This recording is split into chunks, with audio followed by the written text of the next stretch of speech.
Imanga! Wasabiche! Kuraja, kuraja, kuraja, kuraja, kuraja! Izuari Imanga! Izuari Imanga!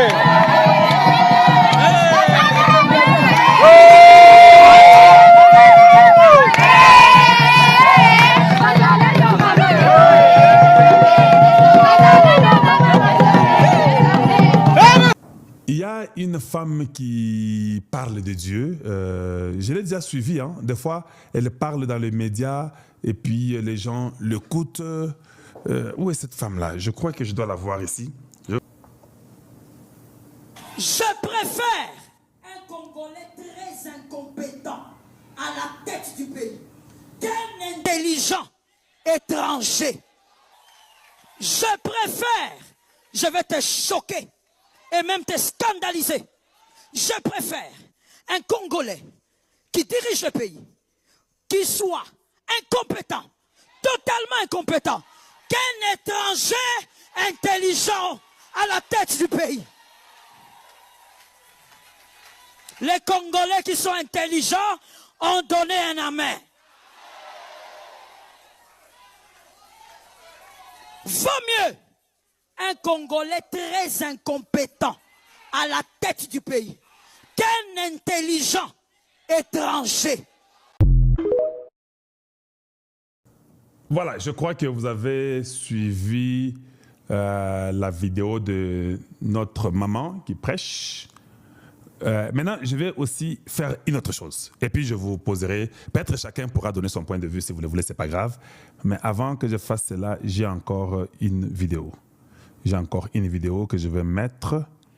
Voilà, je vais mettre la vidéo d'une autre femme encore congolaise. Suivons un peu, et puis je vous reviens très rapidement. Merci.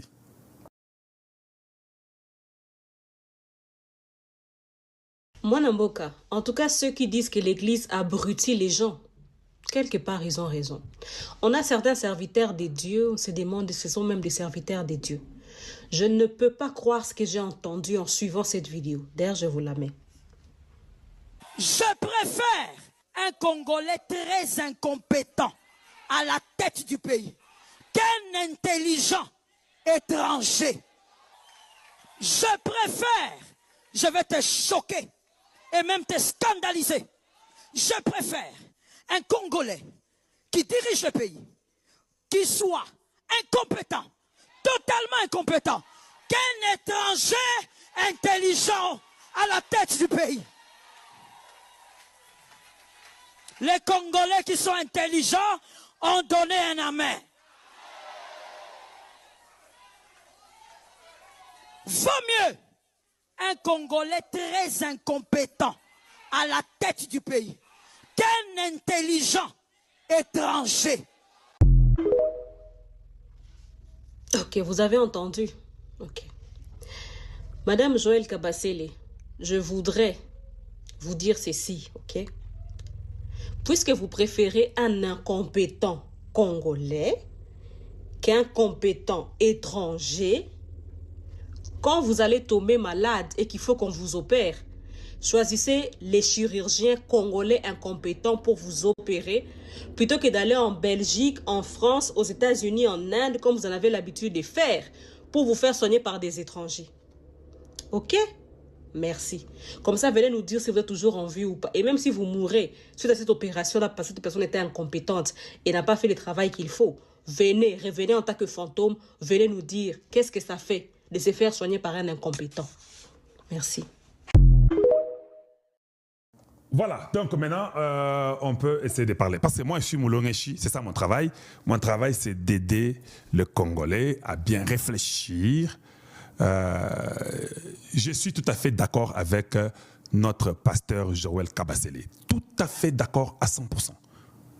L'autre femme ici de la très mauvaise qualité qui vient parler, elle n'est pas intelligente. Tu sais, dans la vie, hein, quand tu ne peux pas ou tu ne comprends pas ce que quelqu'un dit, hein, va réfléchir 2, 3, 4, 5 fois. Ici, le pasteur Joël Kabasele est en train d'insinuer un choix qui lui est fait à la tête de la nation. On dit, bon, maintenant vous avez votre nation. Préférez-vous avoir un Congolais qui doit diriger votre nation, même s'il est incompétent, ou bien vous préférez un étranger qui soit compétent? Elle répond, elle dit non. Dans ce cas, je préférerais un Congolais incompétent à la tête de ma nation qu'un intelligent étranger. D'où vient cette histoire des médecins quand tu tomberas malade? Il y a un problème. Je vous dis, les Congolais, dans le bagaba français, Kitoko, Maël et tout ça, on n'est pas du tout intelligent. On est stupide de fois, on n'est pas sage. Ici, elle donne son choix sur la direction de gérer une nation. On ne lui a pas demandé, si tu es malade, tu préfères que qui te soigne? D'accord, entrons dans quand tu es malade. Nous connaissons un certain Steve Jobs, un Américain, le propriétaire d'Apple, très riche, parmi les premiers milliardaires du monde, il est parmi eux. Il a pris les meilleurs médecins au monde. À Koufate. Malgré qu'il y a sens, il y a Mama Oyo, que non, va chercher les médecins incompétents et consorts. C'est qui n'est même pas les sujets du pasteur Joël Kabasele. Elle change le sujet. Quand on n'est pas intelligent, on confond tout. Et c'est ça qui tue le Congo. Steve Jobs a pris les meilleurs médecins au monde. À Koufinaye, aux États-Unis, nous avons des meilleurs médecins au monde. Les gens ne meurent pas aux États-Unis. Il ne faut pas insinuer pour dire que quand un meilleur médecin te soigne, tu ne mourras pas. Parce qu'aux États-Unis, les gens meurent chaque jour. En France, les gens meurent chaque jour. En Belgique, en Angleterre, en Suisse, au Japon, en Chine, les gens meurent chaque jour. Ici, nous ne parlons pas d'un bon médecin qui est intelligent, qui est compétent ou pas compétent. Ici, nous parlons sur le choix de gérer sa nation. Choisirez-vous un étranger intelligent ou bien un incompétent congolais? Maintenant, moi, je peux vous dire simplement que je choisirais un incompétent congolais. Vous avez compris? Parce que si vous choisissez un intelligent étranger, vous aurez 20 millions de morts après. Oui. Quand vous choisissez un intelligent étranger, il va vendre vos terres parce qu'il est intelligent, il est étranger. Il va vendre vos terres, il va vous faire tuer. Même si vous avez des médecins intelligents, vous mourrez quand même néanmoins 20 millions. Donc, nous ne prendrons pas un étranger intelligent. Il vendra nos terres, il prendra nos femmes, il tuera nos enfants. Il va tout faire de mal parce qu'il est intelligent, étranger. En quoi le pasteur Joël Kabasele a mal parlé? Mais regardez les intelligents stupides congolais. L'un d'entre eux, cette maman ici qui parle, qui a même le courage d'aller sur TikTok. TikTok, c'est un bozo bamingi. Donc pour toi, tu dois aller prendre un étranger pour qu'il dirige ta famille. Donc voilà les femmes qui peuvent facilement devenir infidèles dans leur foyer. Oui, c'est ça, c'est la vérité. Parce que pour vous, si votre mari n'est pas beau, n'est pas présentable et qu'il n'est pas très intelligent, tu iras prendre un mari intelligent de l'extérieur. Alors, soit seulement prostitué, chaque pays a ses normes. Je dis bien, chaque pays a ses normes. Que votre président, qui est congolais, qui soit intelligent, qui ne soit pas intelligent, il doit être congolais de père et de mère. Fini. C'est une affaire de terre ici. Tu ne peux pas prendre ta terre. Moi, je parle de chez moi à Tshilenge. Je ne peux pas prendre ma terre de Tshilenge, la donner à des étrangers. Ça n'existe pas. Comment vous n'avez même pas cette éducation de chez vous, que les terres de votre village, vous ne pouvez pas donner aux étrangers? Mais là, c'est facile. On rend ça un peu grand. Parce que la terre de Tshilenge, c'est entendu avec la terre d'Ouvira, avec la terre de Bunagana, avec la terre de l'Équateur, avec la terre du Bandundu, avec la terre du Congo central, avec la terre de, je ne sais pas, du Maniema, du Grand Kivu, du Grand Katanga, du Grand Kasaï. Ces terres-là se sont entendues pour dire que nous sommes devenus une nation. Celui qui peut diriger ces terres ici ne peut qu'être propriétaire des lignes de ces terres qui sont mises ensemble. Et c'est difficile à comprendre ça. Parce que quand je suis à Tshilenge, il n'y a que les fils et les enfants de Tshilenge qui dirigent Tshilenge. Maintenant, si j'accepte les autres terres du Grand Kasaï, les autres terres du Grand Bandundu, du Grand Équateur, Grand Kivu, Grand Katanga, Grand Congo central, Grand Maniema, Grand Province orientale, qu'est-ce qui arrive? Je dois aussi accepter que comme eux me choisissent moi pour que je dirige leur terre, eux aussi ils ont le droit de diriger ma terre. Il n'y a que nous les 450 tribus là. Full stop. Vous n'irez pas prendre quelqu'un d'un étranger parce qu'il est intelligent qu'il vienne diriger vos terres. Est-ce qu'il connaît l'origine de vos terres? Est-ce qu'il connaît ce que vous êtes? C'est un problème sérieux chez nous au Congo. On a des inutiles. Mais Baïbika ou le Baka français, et voilà, maintenant, va chercher un médecin bourrique, maintenant quand tu mourras, tu viendras. Est-ce que, un, il parlait des médecins? De deux, tu connais un médecin intelligent qui a sauvé tout le monde sur la terre.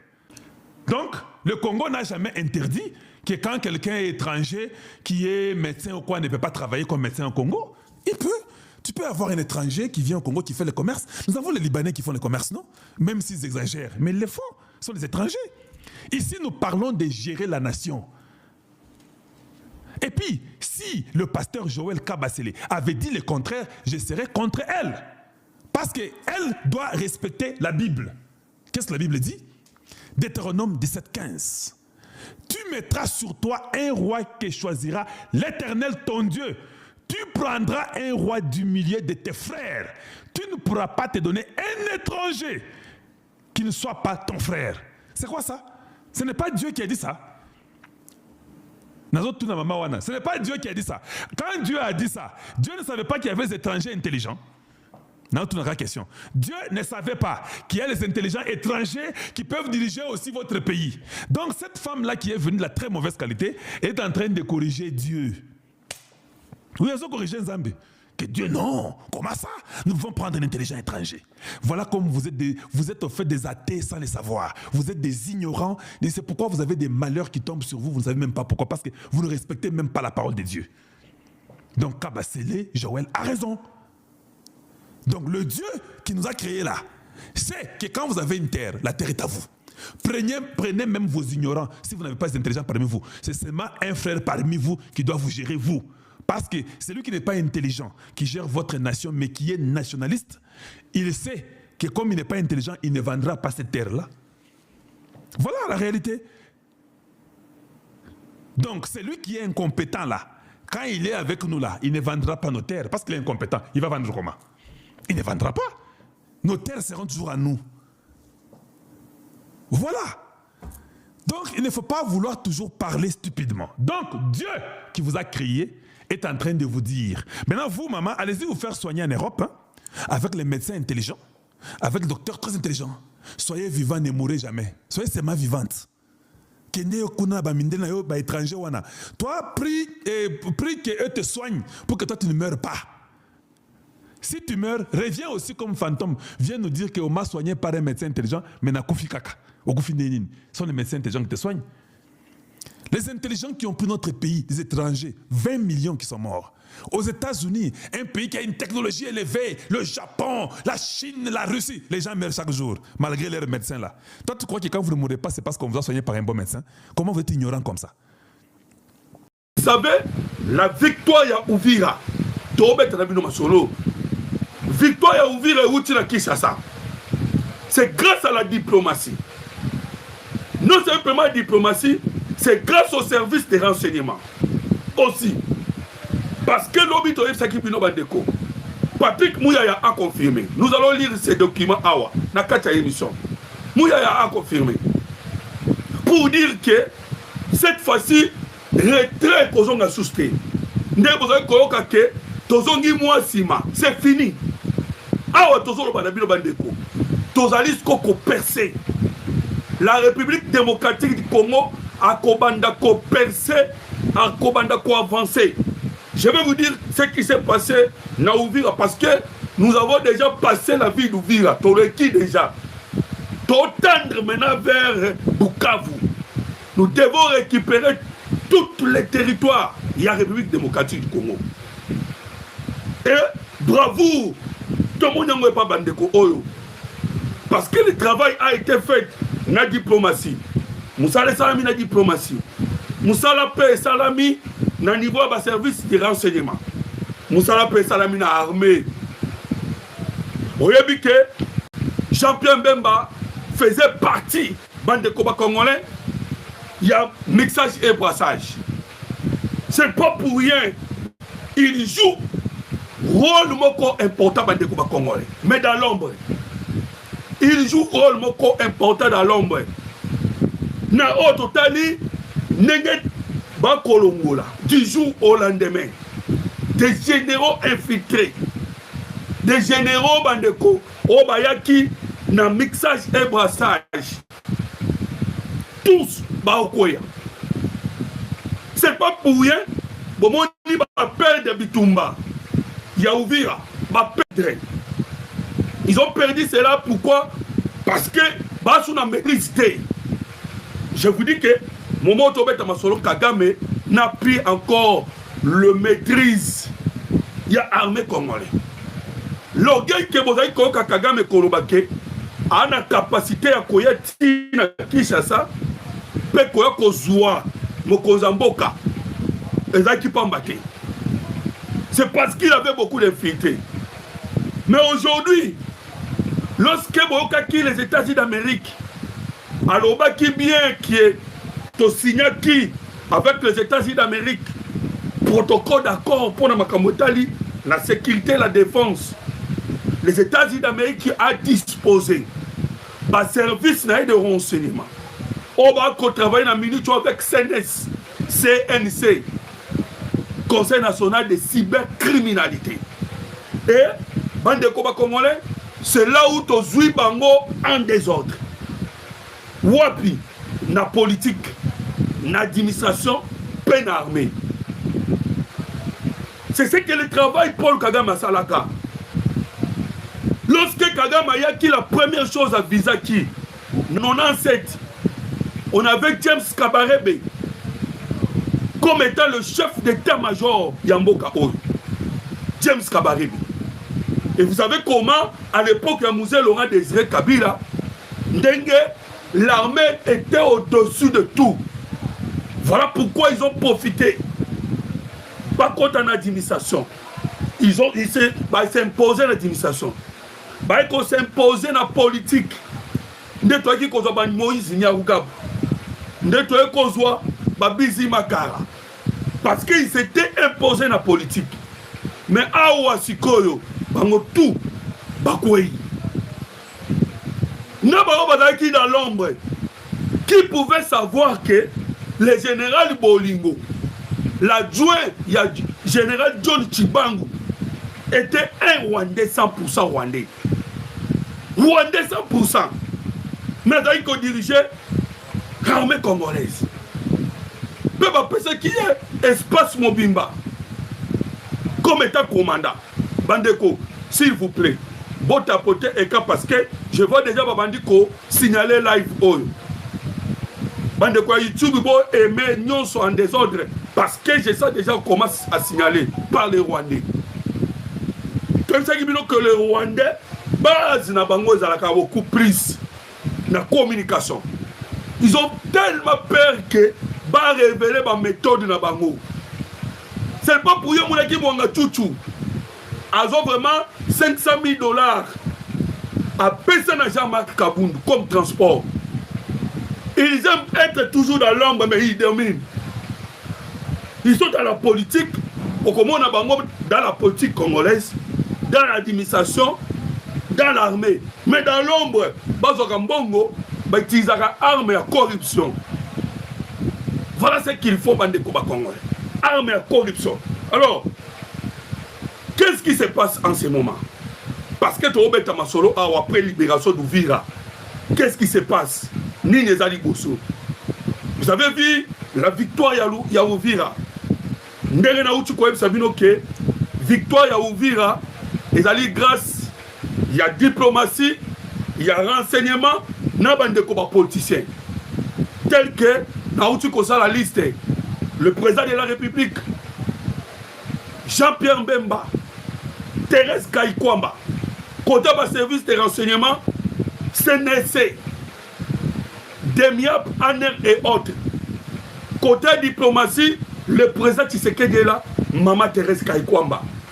Bandeko, nous devons quand même jeter des fleurs. Na Bandeko, c'est pas pour eux jeter des fleurs. Ils ont fait un bon travail. Un très bon travail, Bandeko Congolais. Oh, mais lelo oyo. bon a victoire oyo. Alors Paul Kagame, se voyant dans la profondeur, il pensait toujours que il y a la domination au Congo. Pourquoi? Parce que Azaï qu'on travaille dans ma tête.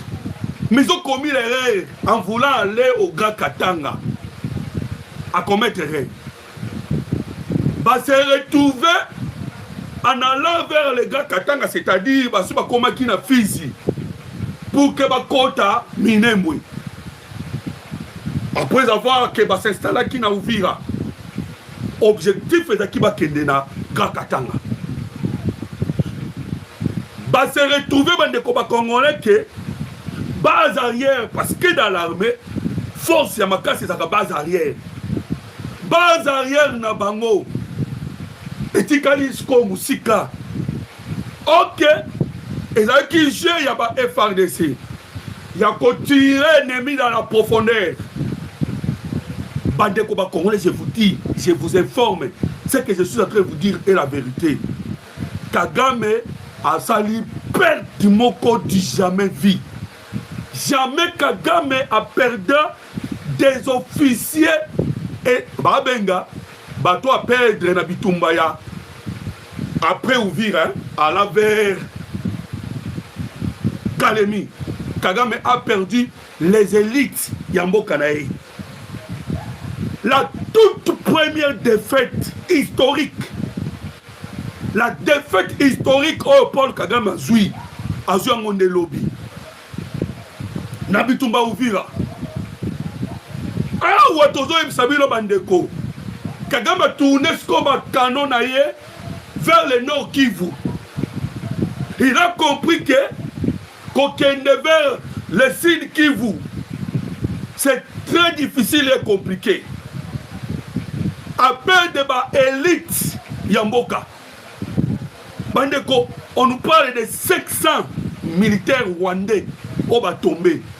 Et bien militaires spécialisés. 500. Dans 500, on trouve des généraux, on trouve des colonels, on trouve des majors. Il y a confiance à Paul Kagame. Jamais Kagame a ça la perte de toi du Kosala. Alors tous allez Koloba Kagame dans la difficulté à Kosala. Mais tellement qu'il est un dictateur, tellement Kagame c'est un sanguinaire. A tourner maintenant les canaux vers le nord Kivu, à la vers Butembo. On vous dira, en essayant d'envoyer Koluka, à quitter vers le Grand Katanga, il s'est senti que, à comme il perd dans les Massissi, pour la bande de Kobayebi nord sud Kivu, je vais essayer un peu d'expliquer. Dans le sud Kivu, tu as à peu près dans 8 territoires. Où est le sud Kivu? Tandis que dans le nord Kivu, toi tu as 6 territoires. Et maintenant dans les 6 territoires, Kagame, pour le monde de Koba, qu'on comprenne que Goma et Kagame na Rwanda. Tout comme Bukavu et Kagame na Rwanda presque, parce qu'il y a que simplement Bakabona rivière, plutôt dans le lac Kivu. Voilà pourquoi Kagame a eu beaucoup de facilité. Il y a cause Goma, il y a cause Bukavu. Maintenant, de ma côté, ils ont contrôlé. Alors, le problème est qui? Le problème est que, puisqu'ils ont quitté le sud Kivu, surtout à côté qui dans le territoire où vire qu'on parle, la ville d'Ouvira, ils ont un lac Tanganyika. Mais le territoire où vire, ils ont Mounene. Et là, parmi les territoires Mounene, il y a le sud Kivu. Et ils allaient prendre un territoire compliqué. C'est là où on trouve le maï résistant. Oh, on va changer le combo, Bakoma, Bawazalendo. Et on savait que Kagame va perdre. Kagame, pendant toutes les années, oh, ça la guerre dans la République démocratique du Congo. Jamais Paul Kagame a gagné Bitumba na Sud Kivu. Et dans les territoires résistants. Laissez-moi vous rappeler, vous tapoter écran, vous aimer émission. Si vous voulez que Bangouna Babebisa live OOT. Alors tout celui qui est satisfait dans live OO, il peut simplement soutenir en tapotant et aimant. Voilà. Alors, Tant que vous quittez le Sud Kivu, c'est-à-dire Uvira, territoire Uvira, après territoire Uvira, c'est-à-dire territoire Yafizi, le grand Katanga. Wana ponani Tanganyika. En essayant de quitter, à Komikotika, Toyebisa Kibinoke, Kagame est en train de commettre des erreurs graves. Puisque Azo Kita, dans le Sud Kivu, puisque Pe, Azo Tika Sikoyo, na Rwanda, na Nord Kivu vide. Toyebisa Kibinoke, les combattants de M23, ils se sont rendus en masse. Les combattants M23. D'abord, ils ne sont pas payés. Promesse. La guerre à l'Est et la République démocratique du Congo, ce sont les Rwandais. Ce ne sont pas nos frères congolais. Nos frères congolais, à chaque fois, ils ont pour aller rejoindre les FRDC. Maintenant, ils ont commis en difficulté. Le Rwandais est en difficulté. Parce que va foutre. Sono foutre. Comment est-ce que ayebi que quand on a qui na ye na FARDC na Zombongo, mais à la vers les Rwandais, à la vers les M23 Zombongo te ndeni na botika la toujours wana. Voilà pourquoi je vous ai dit que bandeko ba congolais ba comment il se rendre chaque jour. Bandeko ba vidéo za belé awa ba to ba kota ba soda ba kota zamba ba ko se rendre et pas la bandeko ba congolais. Tu vois maintenant, Kagame a commis la difficulté. Alors qu'est-ce qui s'est passé? Dernièrement, Nanga Kenaki na Masisi. Masisi c'est dans le nord Kivu. A combien na Masisi? Parce que drone et les kaki, Suko et les kaki Rikolo. Nanga Tanga Komi Kuna, Ayabisi Bango, je vous rassure. Parce que besoin qui a équipement Kouta na Chine, Kouta na France. Il y a un équipement installé dans Masisi. Quand vous êtes sur Masisi, Malamoko Oelandi c'est Rutu, Malamo Moni Rwanda. Alors, Bango va dire Masisi Mingi. Parce que Masisi n'est place Oyo, Mwanga tout à base na ye, na mini na biso Rubaya. Balinga Masisi Mingi. Na Masisi nde omonaka Mushake. Mushake c'est le paradis terrestre. Bandeko. Pelouse oyo nzambe alona na Mushake c'est dans le Masisi. Pelouse ya okomona on kilimobimba te. Seulement dans le Masisi. Pelouse wana. Ya le Masisi na mboka Mushake.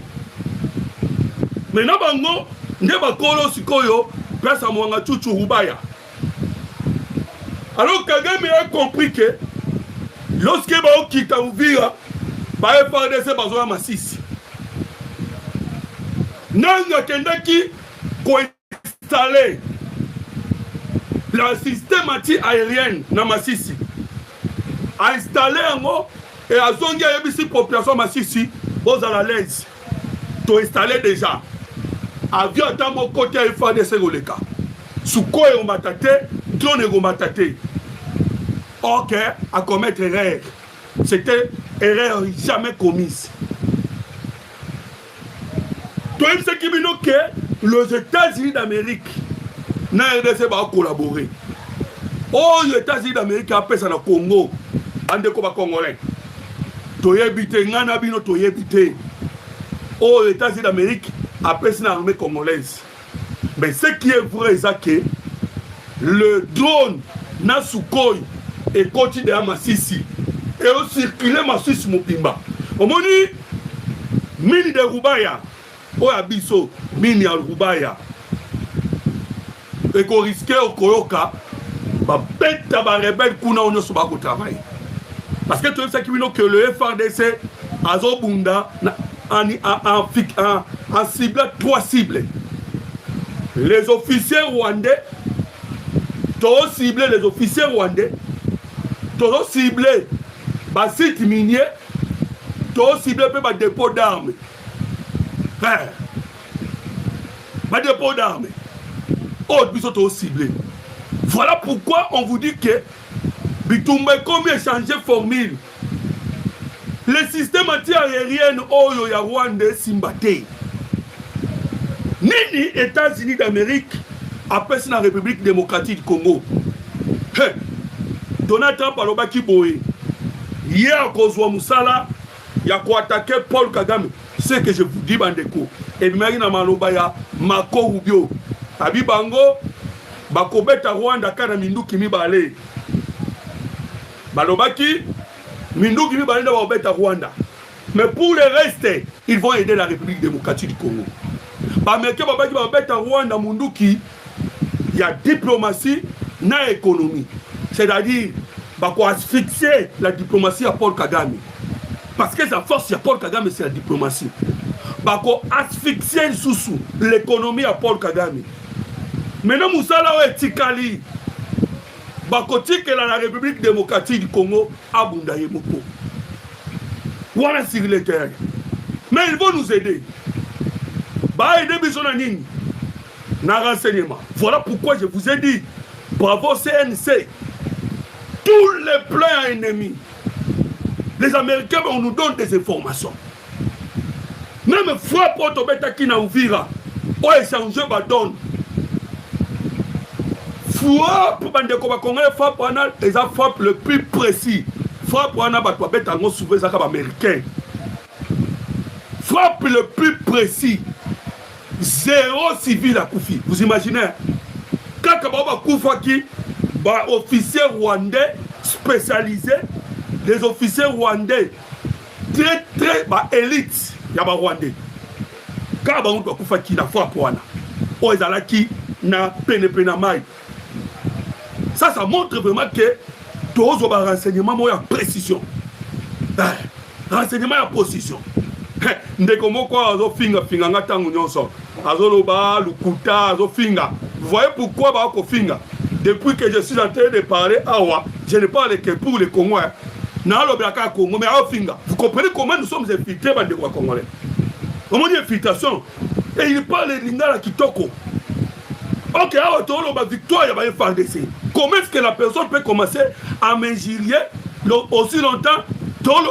La victoire, il y a une FARDC. Victoire, moko vrai. Oh, Laurence Kanouka, moko, à l'objet que donne outil kobet à biso. Et Laurence Kanouka Anan, Azali administratif, il y a M23. Maintenant là, le monsieur est en train d'injurier. On dirait que la bandi Koloba ou Anaboua qui Moutoulibanga.